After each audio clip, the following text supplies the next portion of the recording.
Assalamualaikum warahmatullahi wabarakatuh.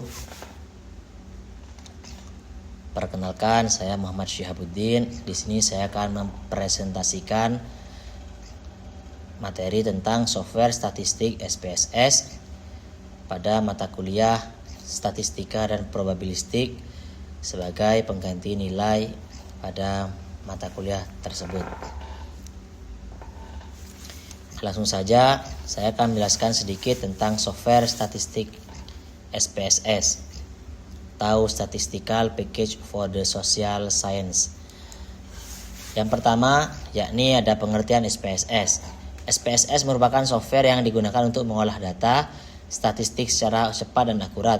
Awalnya dikembangkan untuk penelitian ilmu sosial, namun saat ini digunakan pada berbagai bidang seperti pendidikan, ekonomi, kesehatan, bisnis, dan teknik.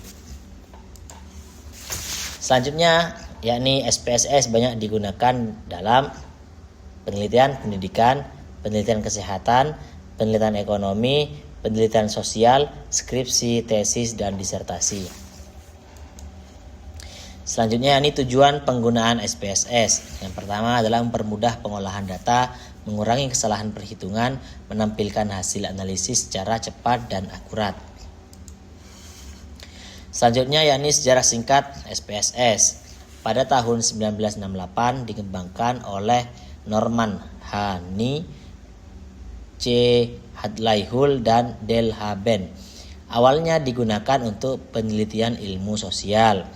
Namun pada tahun 2009 diakuisisi oleh IBM atau yang biasa kita kenal International Business Machine Corporation, dan kini dikenal sebagai IBM SPSS Statistik. SPSS terus berkembang dengan berbagai fitur analisis statistik yang semakin lengkap. Berikutnya fungsi SPSS. Yang pertama, mengolah data penelitian, analisis deskriptif, uji normalitas, uji validitas, uji reliabilitas, uji hipotesis, regresi linier, ANOVA, korelasi, chi-square, dan lain-lain. Selanjutnya, aplikasi SPSS memiliki kelebihan dan kekurangan. Yang pertama, kelebihan SPSS yakni mudah digunakan, tidak perlu coding, hasil otomatis, banyak jenis analisis, digunakan untuk banyak peneliti. Selanjutnya, ini kekurangan SPSS. Yang pertama, berbayar, kurang fleksibel dibandingkan R, Python, dan yang ketiga, tidak cocok untuk big data. Di sini saya akan mensimulasikan atau memberikan sebuah gambaran bagaimana menggunakan SPSS untuk mencari nilai dari regresi dan juga ANOVA. Berikut adalah tampilan SPSS pada menu data view.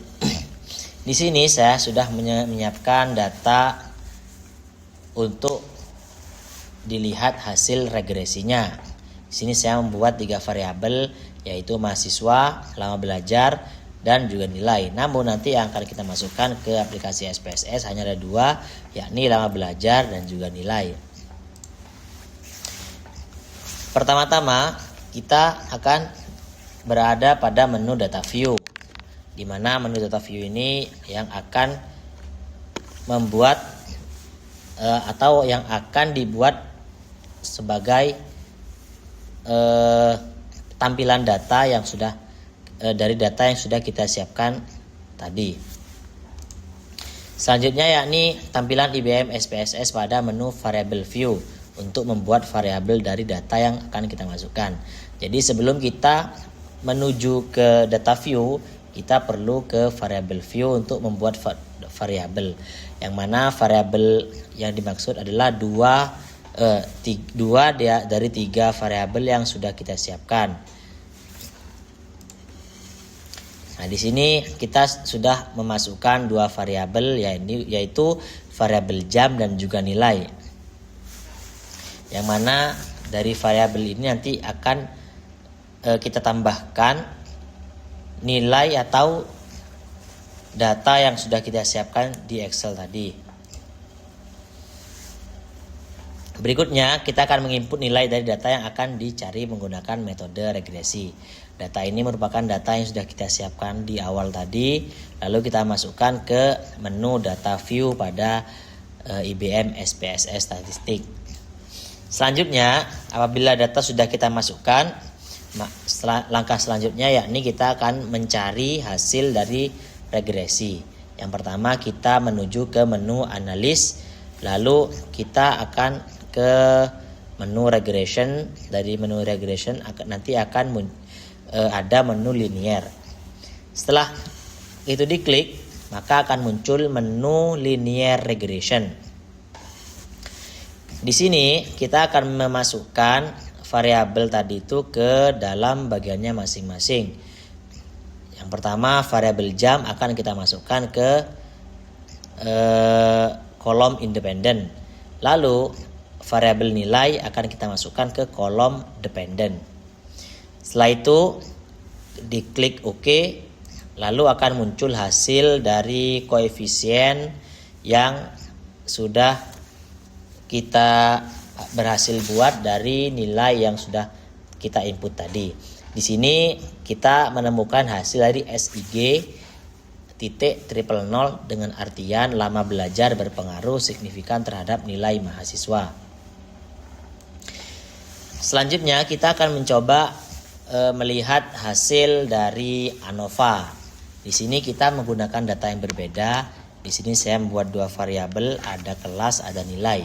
Untuk variabel kelas nanti ketika kita masukkan ke SPSS akan saya rubah menjadi A ini kelas 1, B kelas 2 dan C kelas 3. Selanjutnya sudah kita menuju ke menu variabel view. Kita membuat dua variabel kelas dan juga variabel nilai. Selanjutnya kita menuju ke data view.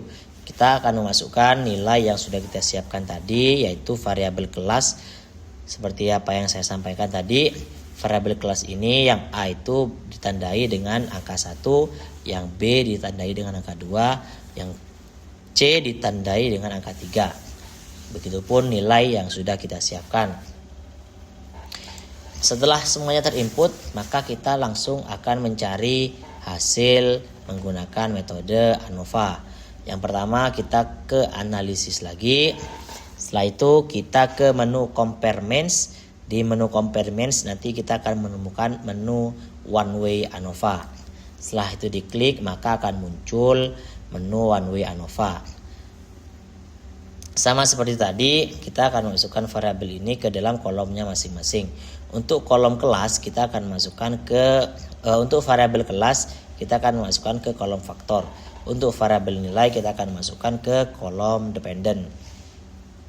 Setelah itu kita klik OK, lalu akan muncul hasil dari ANOVA yang mana ditemukan hasil dari SIG-nya yaitu titik 000 dengan artian terdapat perbedaan rata-rata nilai signifikan antara kelas A, kelas B dan kelas C.